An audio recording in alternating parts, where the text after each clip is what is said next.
If you've been listening to our podcast for a while, you may know that one of the effects of trauma is isolation.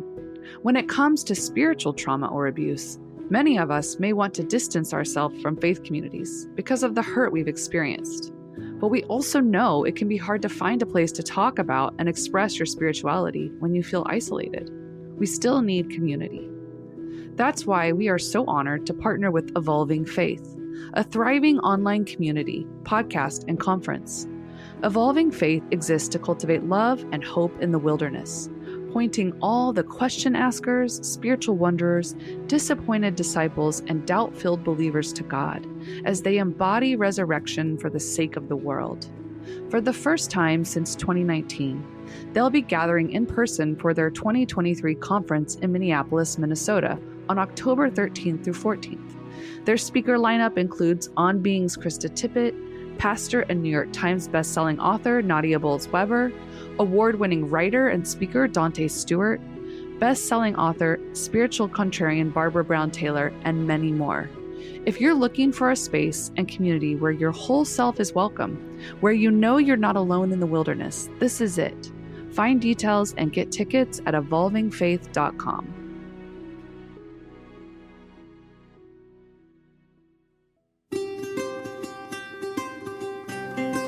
Thank you for listening to the Allender Center Podcast. I'm Dr. Dan Allender. And I'm Rachael Clinton Chen. We're fiercely committed to providing hope and healing to a fragmented world. And restoration for the heart. Thank you for joining us. Let's get this conversation started.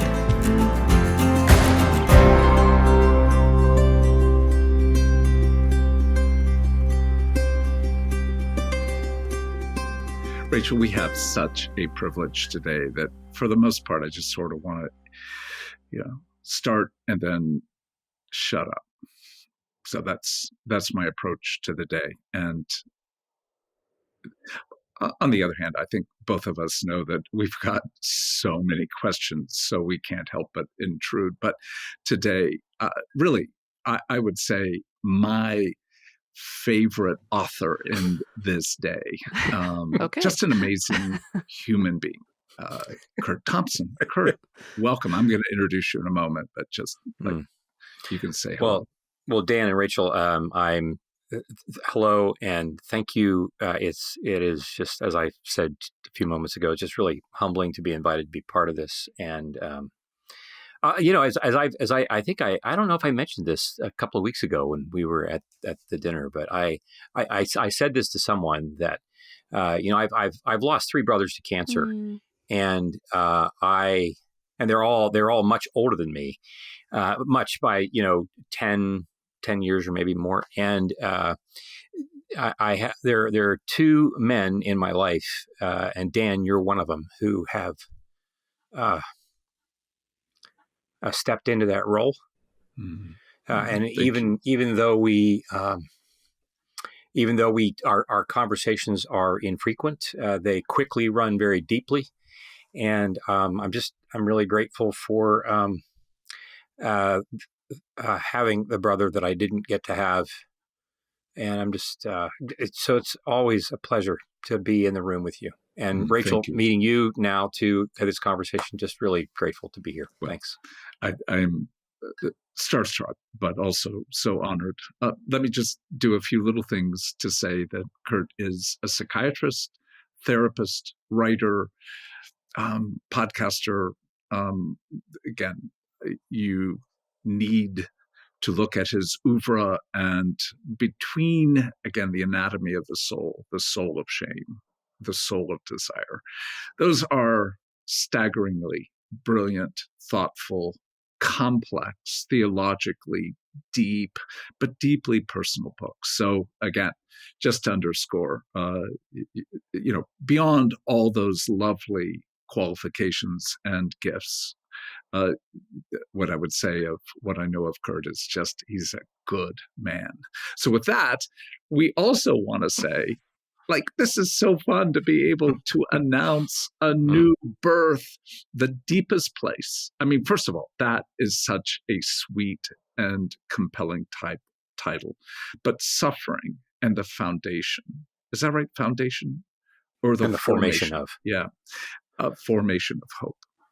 is coming out like it might be like today, but wherever, it's going to be within the next week.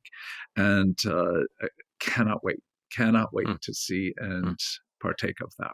Well, let me just set the direction for at least our beginning conversation. And really want to talk about the body and the mind and Jesus.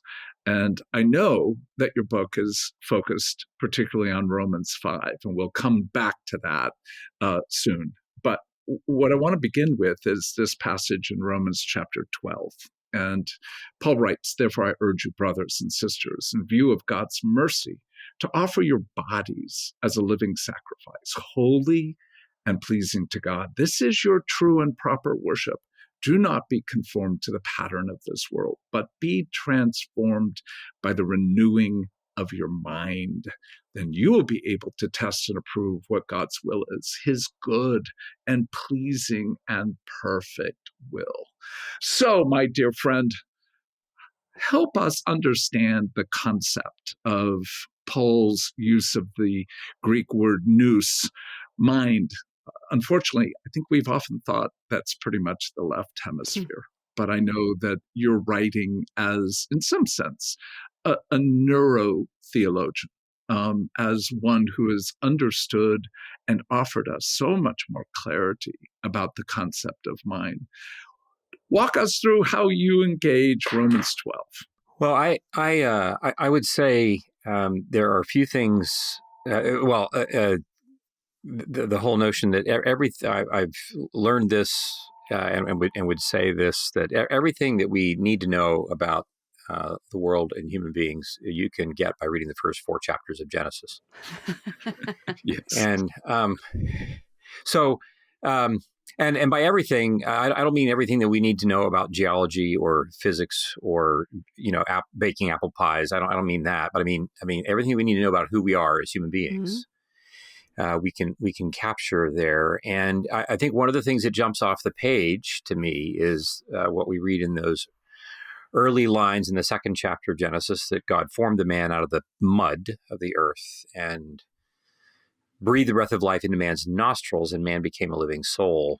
And there's a sense in which, we modernists can read text like we read the first chapter of Genesis, and we read, it's just a story of material origins. And then you come to discover, actually, that's not what the writers were getting at all.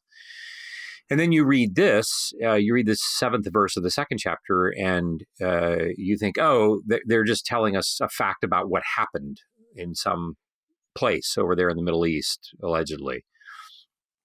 And I think it is a story of what it means for us to become living souls. First of all, I'll just briefly to say that we start with mud. We start with our physicalities. This is how we begin. You can't do anything as a human if you don't have a body.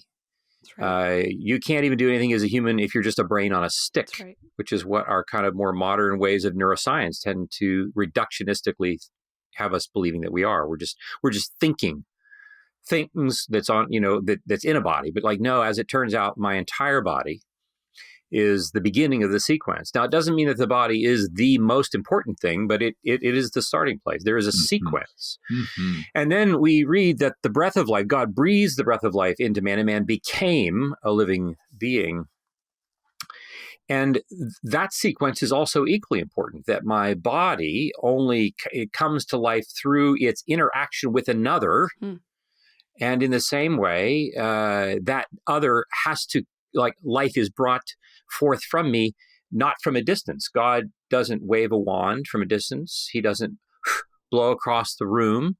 He breathes into his nostrils. There is, it's like CPR, life, mouth-to-mouth resuscitation kind of thing. And so there is this sense that, okay, so we have this picture that to become a mind, to become a living, breathing soul, right? So these words get interchanged. Love the Lord your God with all your heart, mind, soul, and with all your heart, soul, with all your strength. The word mind doesn't actually show up in the Shema, doesn't show up in the Old Testament. The word mind, you first read it in the scriptural texts in the New. Jesus uses this because we're in Greece now. Like we've got a Greek influences. We've got these. There's a lot of thinking that has to go on, and so we're capturing this element of it. Heart, mind, soul, strength with my everything. And as it turns out, when we then look at what we're discovering, especially we would say within the last quarter century, around the way the brain and relationships interact with each other, what happens in the brain and how what happens in the brain does so as a direct function of our interaction with other human relationships. We see Genesis 2:7. As we're pointing, like we see the entire body. It's not just my brain, but it is my brain's expressed essence in the body through my facial expression, my tone of voice, and my body language, and all the things, and my distress that shows up in my GI tract, and all those things. But that is in direct relationship and in conversation with intimate human relationships. And here we would look at attachment research and we would say, oh, we have high correlation between secure attachment and the effective development of the 9 functions of the middle prefrontal cortex. And so it gives us a picture that to love God with all of who I am, like I become a living being over the course of my lifetime. Right? I got married 36 and a half years ago, and there are still parts of me that are waiting to become adult enough to deserve being married to my wife. Glory be to God. Yes. Well, and heaven knows she's still waiting for those parts to show up. And so I think this is what this is, but we live in a world that over the last 500 years has systematically separated the material world from this thing that we call the spiritual world, in such a way that a first century Hebrew or Jew or Christian would find unrecognizable. So when Paul talks about the spiritual realm, he's not talking about some abstract kind of ethereal something or other out in the ether. I mean, he's talking about that which is of God, material or non-material. And when he talks about the flesh, he's not talking about he's not talking about just the material world. He's talking about the things of the kingdom of darkness. And so when we read Romans 12 with echoes of Genesis 2 sitting before us, for Paul to admonish people to, give their whole bodies, I urge you, make your bodies a living sacrifice, your body. Paul,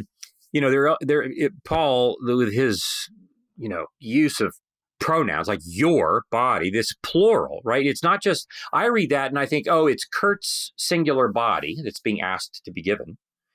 And as it turns out, no, he's actually using double entendre here. It's Curt's body as it is part of the larger body of faith. And so I can't really talk about me without talking, like I don't have a sense of meaning in the room without it being in relationship with Dan and Rachael. That's the way it works. But we live in a world that actively trains us to live otherwise, to live as if my mind is separate from my body, and that my body is separate from your body, and I am this isolated thing. And so even as people of faith, we hear sermons preached, and I read these texts, and I think that Paul is just talking to Curt alone in a room. And then when I have trouble appropriating this text, I wonder, like, why can't I get this right? Well, maybe because I'm not really, I've not yet received the full impact of the text, because the text is sitting on top of another text that started 3,000 years before that. Man, that's a lot of yapping. Sorry. Oh, don't apologize. Yeah, that's a lot. Yap on. Yeah. Okay. So then when we talk about like our work in this field of interpersonal neurobiology, we, again, not using the language of faith, we quickly see, though, that when we talk about the mind being an embodied and relational process that emerges from within and between brains, whose function is to regulate the flow of energy and information. That's a fancy, like long-worded definition. But when we take a step back and unpack that definition, what we're seeing is Genesis 2:7. Well, when you think about body to body and the reality of, in some sense, mind to mind, left hemisphere, right hemisphere, all engaged, you're actually pressing against, in the spiritual realm, diabolos. The word implies being scattered, being thrown from one to the other, a division, an isolation. So you're naming brilliantly the fact that we're isolated even between left and right hemisphere, isolated in terms of our brain and our body, our mind and our body, and then isolated between bodies and bodies, and isolated even from the body of Christ. So when you think of that level of division, like in your work and in your writing, you are constantly inviting us back to engage what divides us. And again, I don't want to just go after one word, but let's just say your way of engaging shame has just been exhilarating in its richness, fullness, and in some sense, in the grief of what it brings. So when you think about this passage and you think about the role of shame, where again does that take us? Well, it takes us to the third page of the Bible. Yes, it does. Yeah. I think I said right. The first 4 pages. That's all you need. The first 4 pages, first 4 chapters. We'll stay there. We'll just occasionally go elsewhere. But yes, we believe it.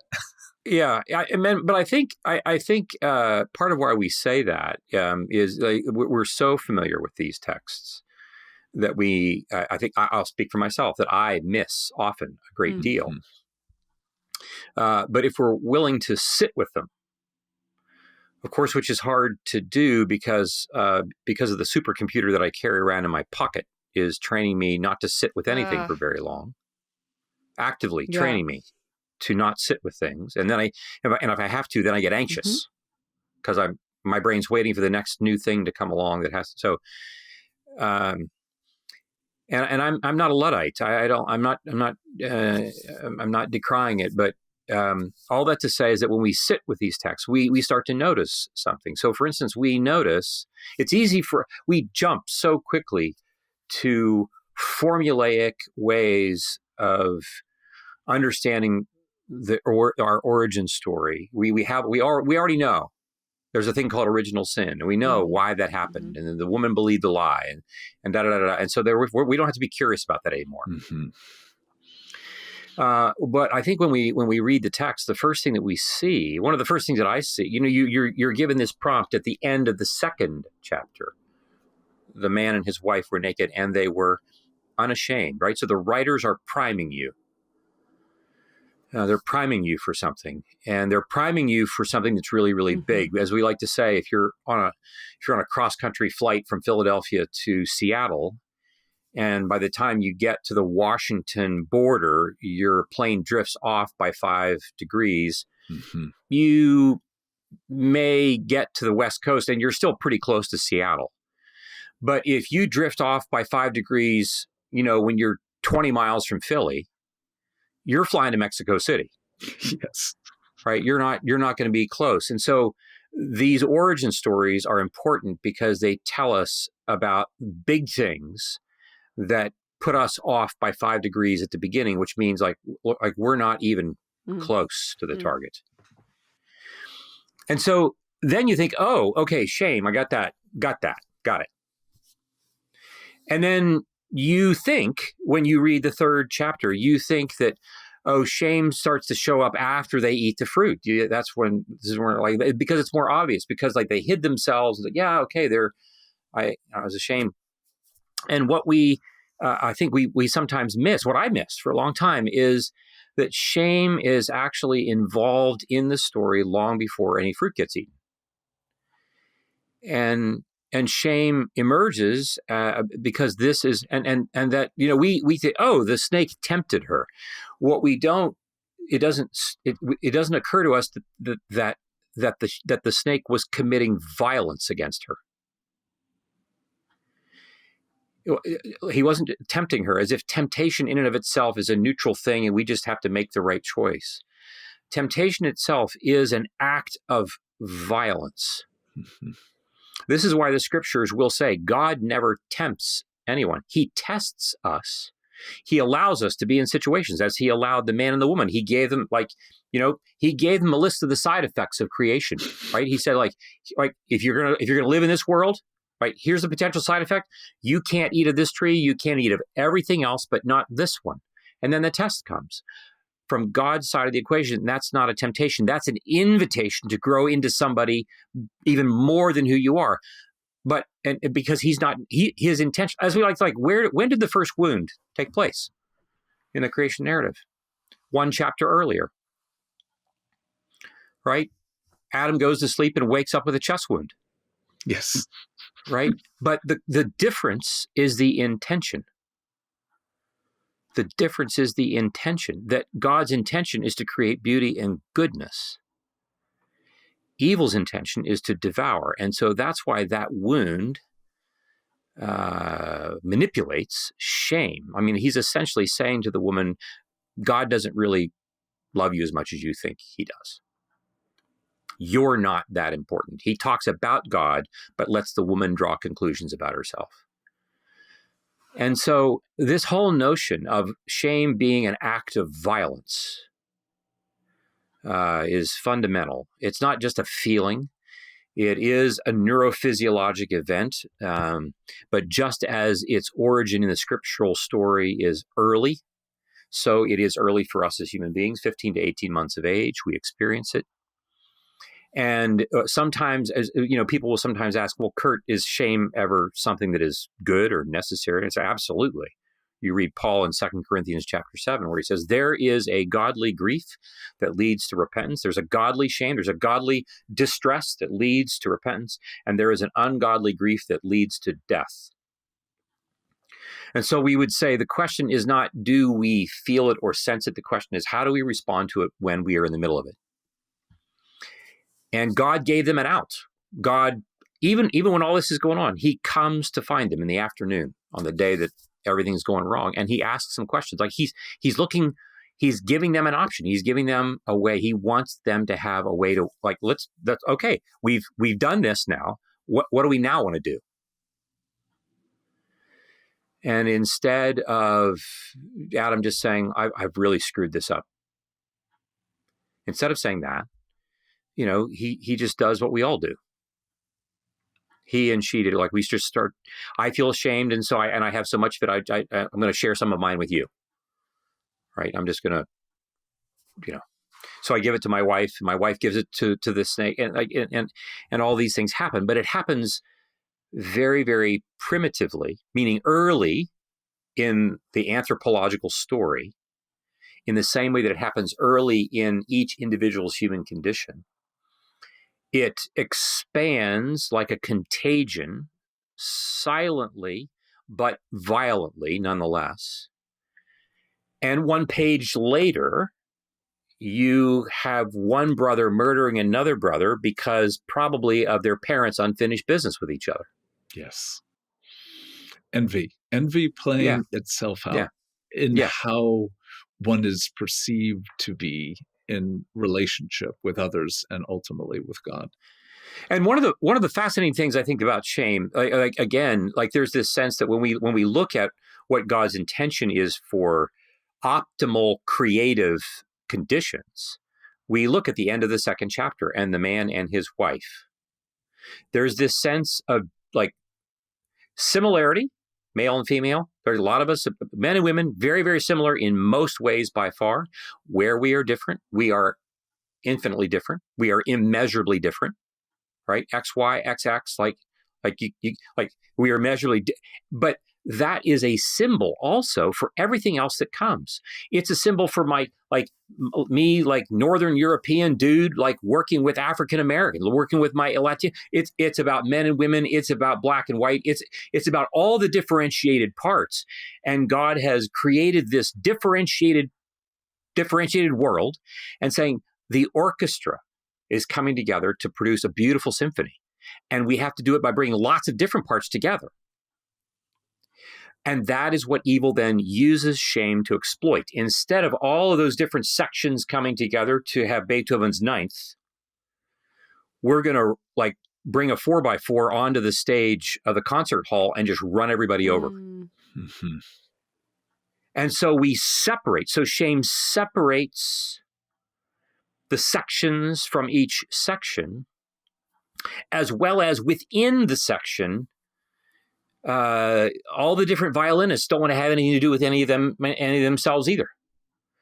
So I'm separate from you, and I have within my own mind. It's right. And so the very thing that God wants to bring together, but not as a homogeneous monadic thing, as this kaleidoscope of symphonic work together, evil is going to take that, and it's going to do what it can to devour it by separating it as far as it can. And this is one of the primary ways that shame operates. It literally, the neurophysiology of it turns me away from you and turns different parts, different functions of my mind within my own mind, my sensations, images, feelings, thoughts, behaviors, separating them from within each other so that I can't operate as a unified whole. And and God then tries to he's like given us chance after chance after chance, and not until Jesus do we find a conductor who's willing to do the work. Yes. Rachael, directions you want to go, because there are about 14,000 honestly, I'm sitting here in just such deep particularities of this season of my life, like thinking about my 8-month-old, almost 9-month-old, having just a little bit longer of a window before we've got to figure out how to help her bring her face back to us. But then I was thinking about motherhood and early motherhood, especially. I don't think I've ever felt more shame just with the limitations of my own humanity. I've never needed Jesus more. I've never loved a human being more and never needed Jesus more at the same time. So I was mostly trying to catch up to my emotions there, as I'm just deeply grateful for the richness of this conversation so far. So Dan, I would much rather defer to your 14,000 questions. But I just, the biblical studies, sociology, trauma-informed pastor in me is just so deeply grateful for the way in which, Curt, you are weaving together such depths for people, and I hopefully making profound connections around what it is that we're really up against, but also the goodness that we're meant for. So please continue. Yeah, well, in one sense, the humanity of what you're inviting us to is back to our bodies and back to the particularity of, as Curt was talking, I'm thinking particularly about my 3-year-old granddaughter, Parker, who's intense. Oh my God. People think I'm intense. Like I can barely be with her without within 20 minutes having a nap. And well, she is your granddaughter, right? She is, but I'm going to blame my daughter far more than me. And so the reality of watching her begin to metabolize shame, and having moments where I'm watching the face of my daughter engage the face of my granddaughter, and watching the almost this gravitational pull apart, and yet the presence. And I just know, having been with you, Rachael, that there will be a ferocity of kindness that's so crucial to being able to bring Evie's face back, and to be able to bring her to you have a good face, and I will help you in both the soul, but your soul's materiality. So in one sense, I just want to hold that and go, yeah, of course I have a question. And that is, like, how important is food in this whole conversation? Because the Father shows up in the cool of the day, which is the time in the ancient Near East to party. This is drinking. This is serious drinking. This is serious eating. This is serious, like we're at the table.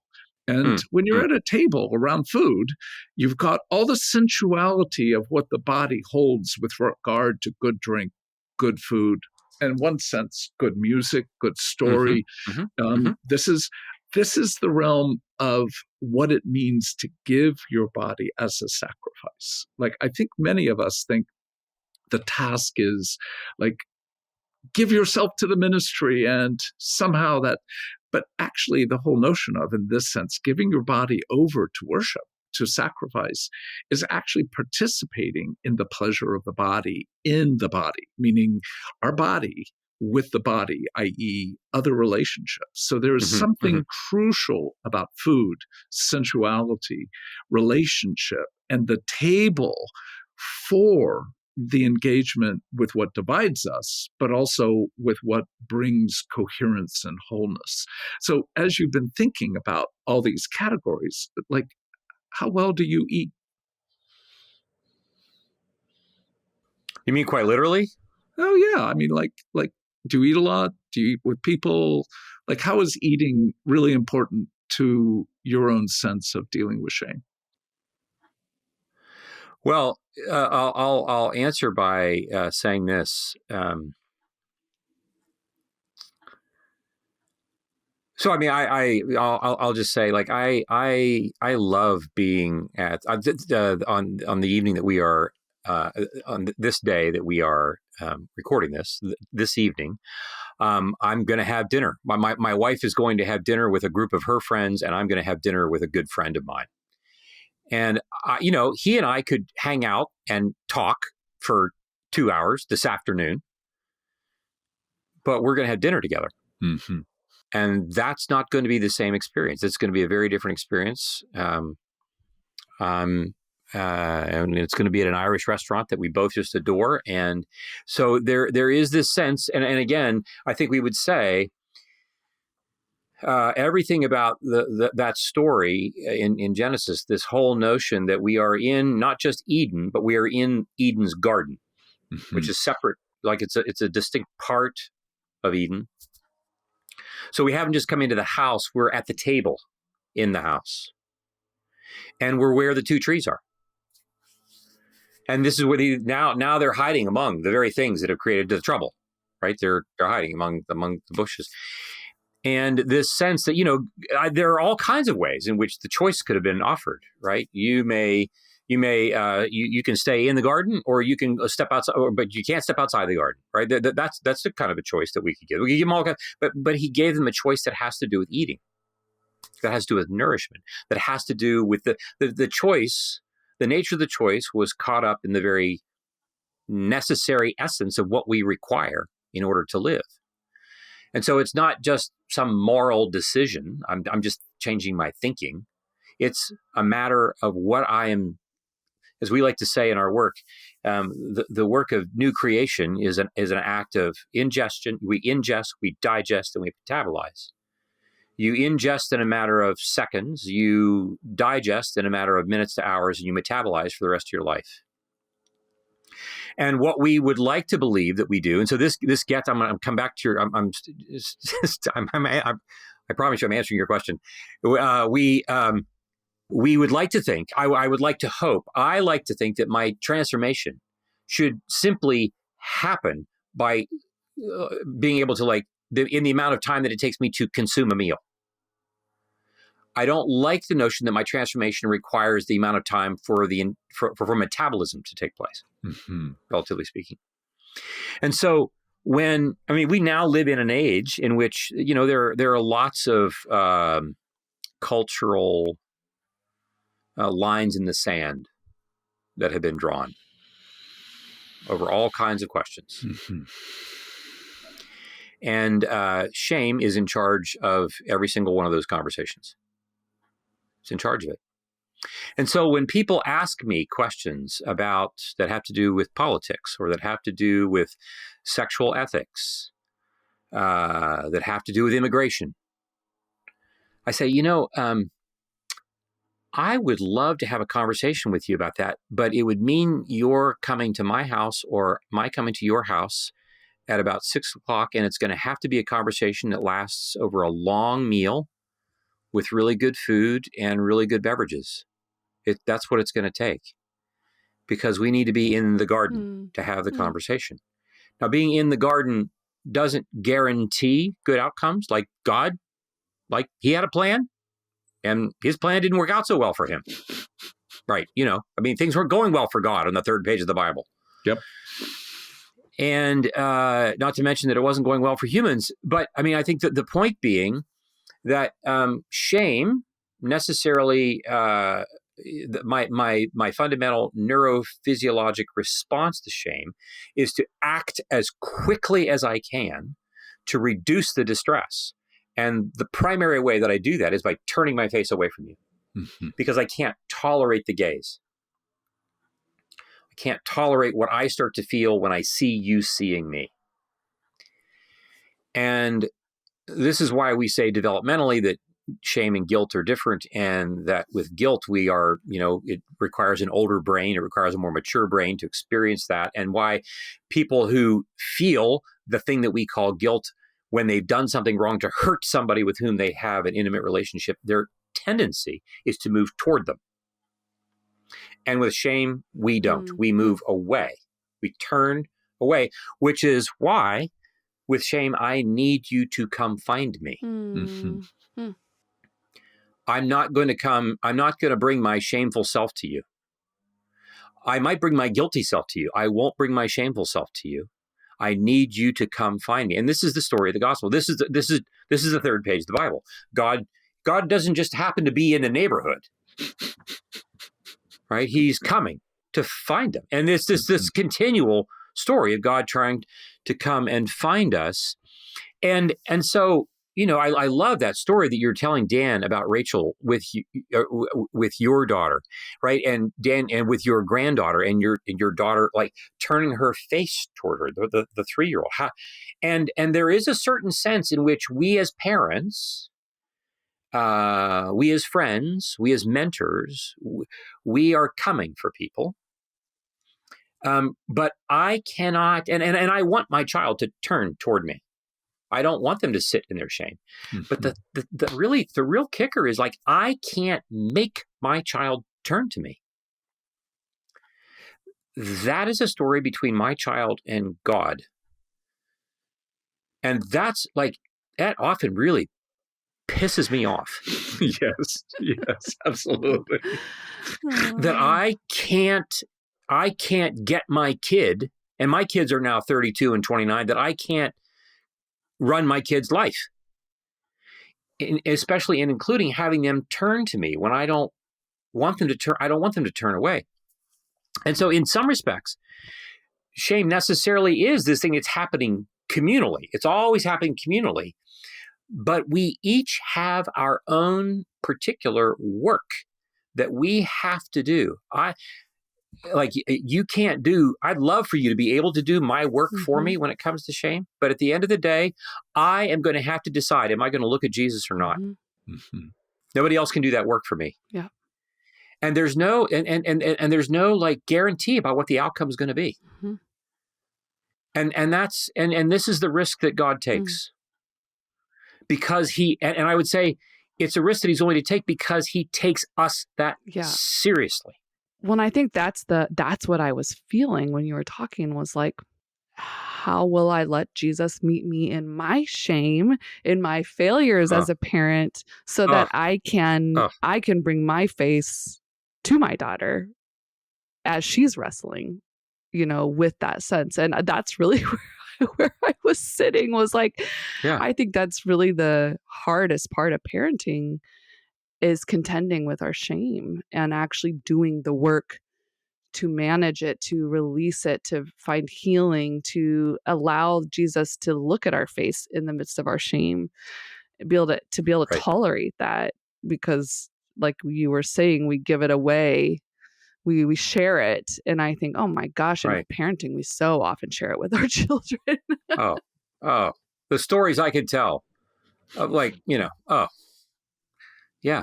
Well, okay. So I'm jumping to something here in my mind. I'll just say this, and that is that, so two things that strike me. One has to do with the story of Abram and then Abraham. One has to do with that. I've just been sitting in those early, I'm kind of walking through Genesis again. And, one thing that we see about Abraham is that for about every act of faith that he commits like 3 acts of faithlessness. Yeah. So Yes, true. indeed. And, and the retrospective on Abram is like, he's a man of great faith. And I'm like, what the heck? Like, I don't know, but one thing that we see is that even in his mistakes, he continues to stay at it. He does not, unlike Adam, he does not just pack up and go back to Ur. He does not go back and hide in the bushes. He continues to act as if God's still serious about these things, despite the fact that he's screwing up. And like that is a message to me, because Abram is still willing to put himself, like he's willing to stay in the game no matter how many times he shoots and misses a shot. Like layups. Like he's missing layups. Well, actually shooting his wife a lot, but yes. Oh, dude. Like, right. And then we wonder, like, oh, why does Sarah then turn around and, like, you hear the same story in reverse, right? She's now going to throw Hagar under the bus. She's had a great model for this. What does Lot do? Lot throws the angels under the bus because he's watched his uncle do it. Like, Abram's like, it's like the downstream effect of all this is horrible. Yeah. And then, but he stays he puts himself in God's path. He continues to stay in the game. And I know that for me, I'm like, oh, wow. Like, my tendency is when I make the mistake, I cave. I think, oh, I'm leaving the game, which is what Adam did. Yeah. Like, we're leaving the game. And when we talk about, when we do the work that we're doing in these confessional communities that we work with, what I think that we're watching people do is we are watching people stay in the game. Mm-hmm. We're watching people, as we like to say in our work, my shame makes it very, like, really truncates my imagination. Mm-hmm. I make a mistake with my kid. I have a hard time imagining that I'm, as the parent, going to be able to come back from this. And what I need is other people in the room who can imagine this for me while my imagination is trying to catch up. Mm-hmm. And so I need to put myself in their path so that they can continue to say, well, so what are you feeling? I'm going to tell them, like, I feel really ashamed. And they're going to say, we really get it. Look at us. Look at me. Mm-hmm. I'm really glad that you and your shameful part is in the room right now. I wouldn't want you to be anywhere else. And of course, how often do the parts of us that feel this shame ever hear this? Oh, so seldom. But this is what the gospel is doing. Well, and what you're naming is the reality that imagination, to remain, to actually turn the face, requires something of this ingestion or infusion of hope. And without that, and hope borrowed, in one sense, not just generated within, but borrowed within. So when we begin to engage hope, we're right in the center nexus of your most recent book. And I want to say, can you hang out a little bit longer and let us talk with you about Romans chapter 5?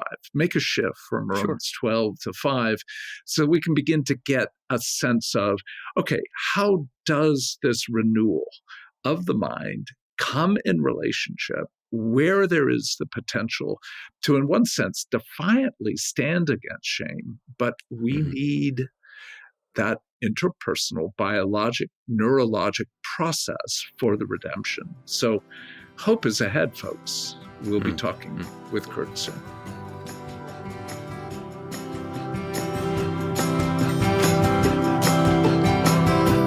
The Allender Center Podcast is produced by the Seattle School of Theology and Psychology.